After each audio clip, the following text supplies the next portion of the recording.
भक्ति से भरे भाव हे हरि, भक्ति से भरे भाव हे हरि, मेरे मन उपजाओ। 17वां अध्याय कार्तिक, कृपा दृष्टि कर जाओ। हर हर महादेव, जय श्री हरि नारायण।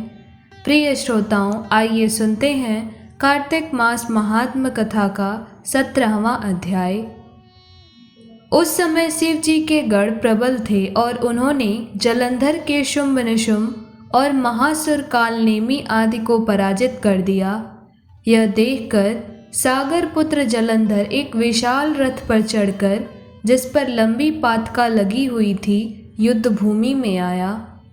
इधर जय और शील नामक शंकर जी के गण भी युद्ध में तत्पर होकर गर्जन करने लगे।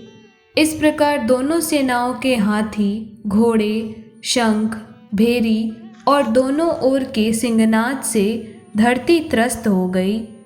जलंधर ने कुहरे के समान असंख्य बाणों को फेंककर पृथ्वी से आकाश तक व्याप्त कर दिया और नदी को 5, गणेश को 5 और वीरभद्र को एक साथ ही 20 बाण मारकर उनके शरीर को छेद दिया और मेघ के समान गर्जना करने लगा। यह देखकर कार्तिकेय ने भी दैत्य जलंधर को अपनी शक्ति उठाकर मारी और घोर गर्जन किया, जिसके आघात से वह मूर्छित हो पृथ्वी पर गिर पड़ा।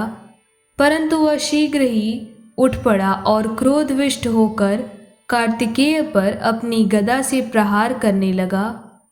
ब्रह्मा जी के वरदान की सफलता के लिए शंकर पुत्र कार्तिकेय पृथ्वी पर सो गए। गणेश जी भी गदा के प्रहार से व्याकुल हो पृथ्वी पर गिर पड़े। नंदे व्याकुल हो गदा प्रहार से पृथ्वी पर गिर गए। फिर दैत्य ने हाथ में पारिद ले शीघ्र ही वीरभद्र को पृथ्वी पर गिरा देख शंकर जी गण चिल्लाते हुए संग्राम भूमि छोड़ बड़े वेग से भाग चले।